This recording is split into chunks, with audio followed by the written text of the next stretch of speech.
कि वो उनके रूम में घुसता है तो उसकी फटकर 464 हो जाती है, क्योंकि वो देखता है कि कमरे में उसके दादाजी टीवी पर मजदूरी वाली फिल्में देख रहे हैं और हाथ गाड़ी चला रहे हैं। अब ये देखकर जॉनी जलजीरा सन रह जाता है और उसे कुछ समझ नहीं आ रहा होता कि उसने अभी अभी ये क्या देखा। उसे लगता है कि दादी जी के चले जाने से दादाजी को सदमा लगा है और वो पागल हो चुके हैं, लेकिन दादाजी तो एकदम मस्त थे और वो उसे कहते हैं कि जल्दी से चलो, हम गोल्फ के लिए लेट हो रहे हैं। इसके बाद वो दोनों वहाँ से निकल जाते हैं, लेकिन वहाँ पर जाने से पहले वो दोनों लंच के लिए कैफे में रुकते हैं। यहाँ पर दादाजी जॉनी जलजीरा से कहते हैं कि तुम तो एक फोटोग्राफर बनना चाहते थे ना, तो तुम एक लॉयर कैसे बन गए? जिस पर जॉनी जलजीरा कहता है कि हाँ, मैं पहले बनना चाहता था, लेकिन मुझे उसमें कुछ खास मजा नहीं आया। अब जॉनी जलजीरा अपनी बातों से दादाजी को पकाने लगता है, इसलिए दादाजी वहाँ से उठकर लड़के ताड़ने के लिए बाहर चले जाते हैं। वहीं कैफे में हम दोस्तों के एक ग्रुप को देखते हैं जिनके नाम थे बाल छतरी, बुलबुल बजवाले और पापा की परी। तभी बाल छतरी जॉनी जलजीरा को देखकर कहती है कि मैंने इस लड़के को कहीं पर देखा है, और तभी उसे याद आता है कि ये तो उसके साथ फोटोग्राफी की क्लास में था। इस दौरान बुलबुल बजवाले कहती है कि मैं तो इन 90 लड़कों के साथ मजदूरी करके थक चुकी हूँ, इसलिए अब मुझे एक प्रोफेसर चाहिए। वो बताती है कि प्रोफेसर का सामान बाकियों से काफी बड़ा होता है और उनके पास एक्सपीरियंस भी ज्यादा होता है। अब बाल छतरी जॉनी जलजीरा से बात करने के लिए उसके पास आती है, लेकिन जॉनी जलजीरा उसे एक वेटर समझकर उसे बिल के पैसे थमा देता है। अब इतने पैसों को देखकर बाल छतरी के अंदर लालच आ जाता है और वो लोग उन पैसों को लेकर वहाँ से निकल जाते हैं। तभी वहाँ पर वेटरेस आ जाती है और जॉनी जलजीरा से बिल के पैसे मांगने लगती है। वो कहता है कि मैं पहली वाली वेटरेस को पैसे दे चुका हूँ, जिस पर वेटरेस कहती है कि यहाँ पर मेरे अलावा और कोई वेटरेस नहीं है। तभी जॉनी जलजीरा बाहर उन लोगों को जाते हुए देख लेता है और चिल्लाते हुए बाहर आता है। वो लोग कार चालू करके जाने की कोशिश करते हैं, लेकिन उनकी कार स्टार्ट नहीं होती। तभी जॉनी जलजीरा भी भागते हुए उनके पास आता है और वो बाल छतरी को पहचान लेता है। कहता है कि मैं तुम्हें जानता हूँ, तुम मेरी फोटोग्राफी क्लास में थी ना। इसी दौरान वहाँ पर दादाजी भी आ जाते हैं और जॉनी जलजीरा के पिछवाड़े में उंगली करते हैं। फिर वो लड़कियों को अपना इंट्रोडक्शन देते हैं और कहते हैं कि मेरा नाम है डॉक्टर लोला कुमार और मैं इंदिरा गांधी यूनिवर्सिटी में प्रोफेसर हूँ। अभी सुनते ही बुलबुल बजवाले एक्साइटेड हो जाती है और वो उनसे पूछती है कि क्या आप सच में प्रोफेसर हो? जिस पर दादाजी कहते हैं कि हाँ, और ये मेरा पोता जॉनी जलजीरा एक फोटोग्राफर है। अब बुलबुल बजवाले को एक प्रोफेसर ही चाहिए था, इसलिए वो दादाजी पर लाइन मारना शुरू कर देती है।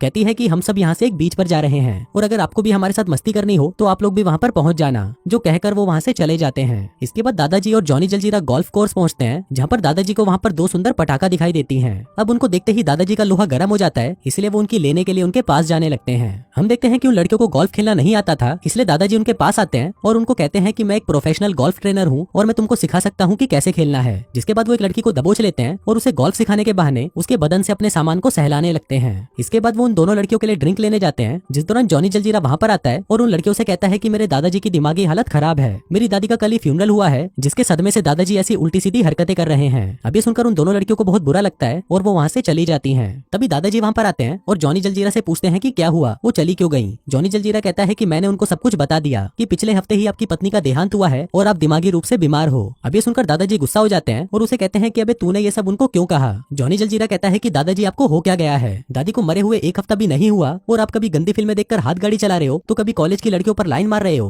तभी दादाजी कहते हैं कि मैं पिछले 40 सालों में पहली बार सिंगल हुआ हूँ और अब मुझे मजदूरी करनी है। कहते हैं कि मैं तब तक मजदूरी करना चाहता हूँ जब तक मेरे गोटे सूखकर गायब ना हो जाए, लेकिन जॉनी जलजीरा उन्हें मना कर देता है और कहता है कि मैं यहाँ पर सिर्फ आपको वेगस छोड़ने आया हूँ, इसलिए कल मैं आपको यहाँ पर छोड़कर वापस अपने घर चला जाऊंगा। अब दादाजी उसकी इस बात से नाराज हो जाते हैं और जॉनी जलजीरा के पिछवाड़े में बार बार बम्बू करने लगते हैं। इसी दौरान जॉनी जलजीरा के फोन पर एक मैसेज आता है जिसमें बुलबुल बजवाले की एक नंगी फोटो होती है और उसके नीचे लिखा हुआ होता है कि प्रोफेसर जल्दी आओ और ले लो मेरी। अब ये देखकर दादाजी और भी एक्साइटेड हो जाते हैं और जॉनी जलजीरा से कहते हैं कि तू यहीं बैठकर हिलाता रह और मैं तो चला बुलबुल बजवाले की बजाने के लिए। अब जॉनी जलजीरा के पास भी और कोई ऑप्शन नहीं था, इसलिए वो भी दादाजी के साथ चला जाता है। तभी रास्ते में उसे उसकी मंगेतर रूपा रंगीली का फोन आता है जो उसे कहती है कि बेबी कल तुम्हें वापस आना है क्योंकि कल मेरे पेरेंट्स तुमसे मिलने आने वाले हैं। जिस पर जॉनी जलजीरा कहता है कि बिल्कुल जाने मन, मैं कल तक दादाजी को छोड़कर वापस घर आ जाऊंगा। जिसके बाद वो दोनों कुछ सामान लेने के लिए एक शॉप पर जाते हैं, जहाँ पर जॉनी जलजीरा दादाजी से कहता है कि अब बहुत हुआ, मैं थक चुका हूँ, आज आपको जिसके साथ जो भी करना है कर लो, लेकिन कल मैं आपको आपके घर छोड़कर वापस अपने घर चला जाऊंगा। अब वो दोनों बातें कर ही रहे थे कि तभी वहाँ पर एक चूतिया आता है जिसका नाम होता है नीरज नाकारा और वो इस दुकान का मालिक होता है। वो आते ही उनको कहता है कि नहीं नहीं, तुम लोग यहाँ से चले जाओ, मैं गांजा बिल्कुल नहीं बेचता। दादाजी कहते हैं अबे चूतिए, हम यहाँ पर गांजा लेने नहीं आए। जिसको सुनकर नीरज नाकारा खुश हो जाता है और कहता है कि फिर ठीक है, मुझे लगा कि आप लोग पुलिस वाले होंगे। जिसके बाद वो उन्हें अपने गांजे की पूरी दुकान दिखाता है और कहता है कि ये देखो मेरे पास तो एक से बढ़कर एक माल पड़ा है। इसके बाद वो दोनों बीच पर जाते हैं जहाँ पर उन्हें बाल छतरी और बुलबुल बजवाले मिलती हैं।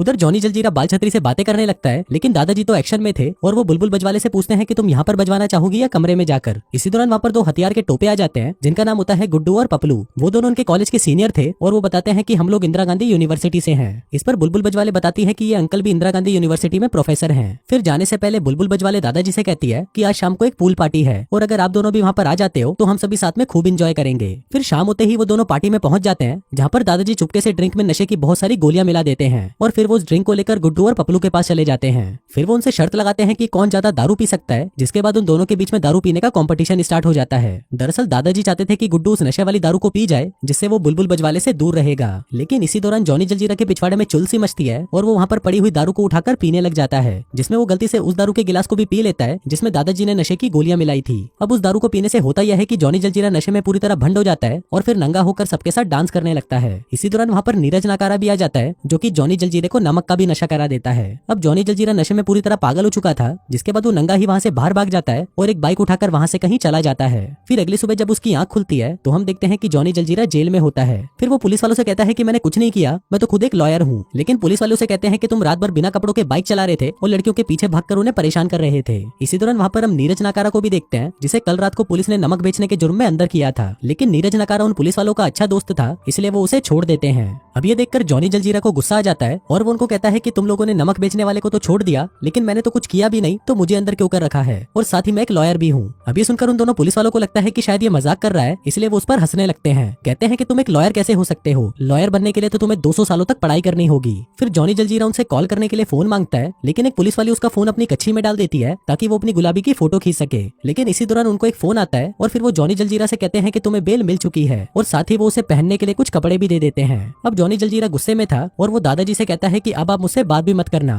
जब से मैं आपसे मिला हूँ मेरी जिंदगी के घोड़े लग गए हैं, लेकिन अब बस बहुत हुआ, मैं आपको आपके दोस्त के घर छोड़ दूंगा और फिर आप उसके साथ जहाँ जाना है चले जाओ। जिसके बाद वो उन्हें उनके दोस्त के घर ले जाता है, जो कि उनके साथ आर्मी में था। लेकिन वहाँ पर पहुंचते ही उन्हें पता चलता है कि उनके दोस्त को एक गंभीर बीमारी है, जिसके चलते उसके पास कुछ ही दिन बचे हैं। अब ये देखकर जॉनी जलजीरा भी इमोशनल हो जाता है और वो दादाजी से अपने बिहेवियर के लिए माफी मांगता है। तभी दादाजी को भी एहसास होता है कि उनका पत्ता कभी भी साफ हो सकता है, इसलिए वो जॉनी जलजीरा से कहते हैं कि हमें वापस जाना होगा, क्योंकि मुझे किसी भी हालत में बुलबुल बजवाले को बजाना ही है। जॉनी जलजीरा कहता है कि दादाजी आप सच में पागल हो गए हो क्या, जब से दादी मरी है आपका दिमाग आपके गोटों में आ गया है। इस पर दादाजी कहते हैं कि मुझे तुम्हारी दादी ने ही कहा था कि मेरे जाने के बाद तुम जो चाहे वो कर सकते हो, और अब मैं उस लड़की को बजाना ही चाहता हूँ। अब जॉनी जलजीरा को भी लगता है कि शायद ये उसके दादाजी की आखिरी ख्वाहिश हो सकती है, इसलिए वो उनकी इस इच्छा को पूरा करने के लिए उन्हें वापस बुलबुल बजवाले के पास ले जाता है। वहीं पर हम एक टैलेंट शो देखते हैं जिसमें गुड्डू और पपलू भी हिस्सा लेते हैं, और अगर जो भी इस शो को जीत जाएगा वो आज रात बाल छतरी और बुलबुल बजवाले को बजा सकता है। लेकिन तभी वहाँ पर जॉनी जलजीरा और दादाजी भी पहुंच जाते हैं, और फिर दादाजी कहते हैं कि हम इन दोनों गधों को तो आसानी से हरा देंगे। अब कंपटीशन शुरू होता है, जहाँ पर गुड्डू और पपलू अपना फालतू सा डांस पेश करते हैं। लेकिन जब जॉनी जलजीरा और दादाजी की बारी आती है तो वो दोनों अपना एक ऐसा स्टंट दिखाते हैं जिसको देखकर उन दोनों गधों की फट जाती है। अब जॉनी जलजीरा और दादाजी ये कंपटीशन जीतने ही वाले थे, लेकिन तभी जॉनी जलजीरा को ये सब अच्छा नहीं लगता और वो कंपटीशन को बीच में ही छोड़कर वहाँ से चला जाता है। वो दादाजी से कहता है कि मैं एक लॉयर हूँ और मैं ये सब नहीं कर सकता, और मुझे समझ नहीं आ रहा कि आप ये सब कैसे कर पा रहे हो, आप हो कौन। तभी दादाजी उसे बताते हैं कि मैं एक स्पेशल ऑफिसर था और मुझे ट्रेन किया गया था युद्ध में दुश्मनों की फाड़ने के लिए। वहीं दूसरी तरफ गुड्डू और पपलू के कंपटीशन में कोई नहीं होता तो वो ये कंपटीशन जीत जाते हैं।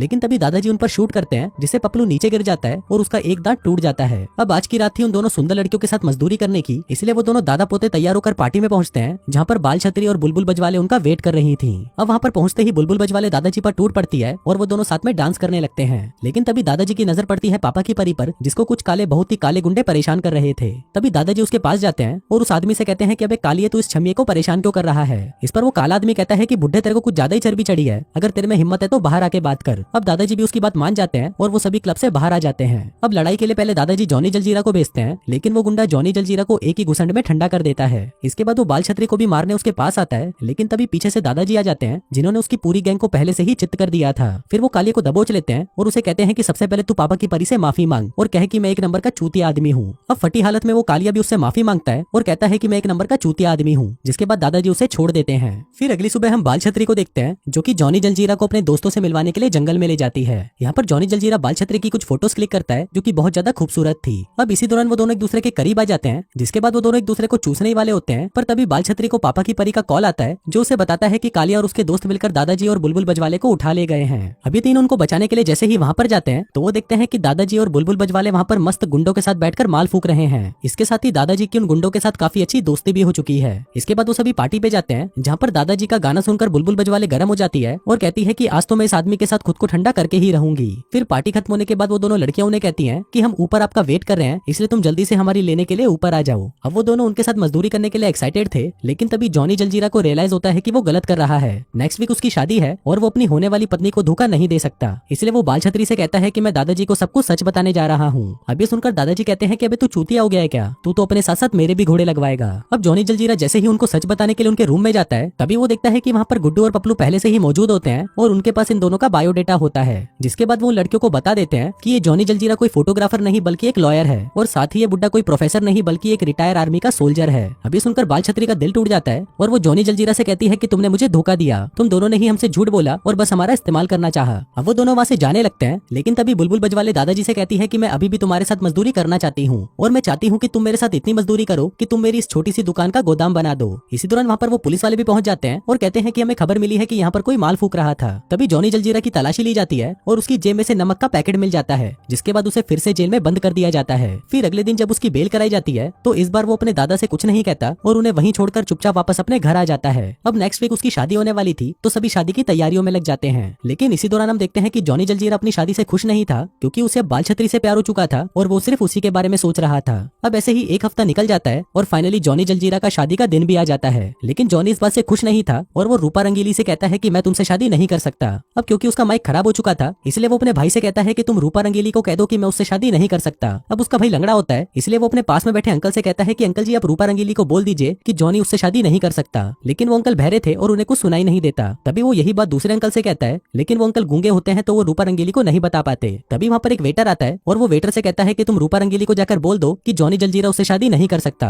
अब वो वेटर भी एक नंबर का चूतिया होता है और वो रूपा रंगीली को कहता है कि जॉनी जलजीरा का भाई तुमसे शादी नहीं कर सकता। अभी सुनकर रूपा रंगीली को थोड़ा अजीब लगता है और वो कहती है कि मैं तो वैसे भी जॉनी के भाई से शादी नहीं करना चाहती। अभी सुनकर जॉनी के भाई को लगता है कि शायद रूपा रंगीली को भी जॉनी से शादी नहीं करनी, इसलिए वो जॉनी जलजीरा को बताता है कि वो भी मान गई। अभी सुनकर जॉनी खुश हो जाता है और भागता हुआ बाल छत्री के पास जाने लगता है। तभी बाहर उसे दादाजी मिलते हैं जो उसे बताते हैं कि बाल छत्री तो अपने कॉलेज के लिए दूसरे शहर निकल चुकी है, इसलिए हमें जल्दी करना होगा ताकि हम उसे ये शहर छोड़कर जाने से रोक सकें। तभी वहाँ पर नीरज नाकारा भी आ जाता है जो कि जॉनी जलजीरा को अपना ट्रक दे देता है जिससे वो बाल छत्री का पीछा कर सके।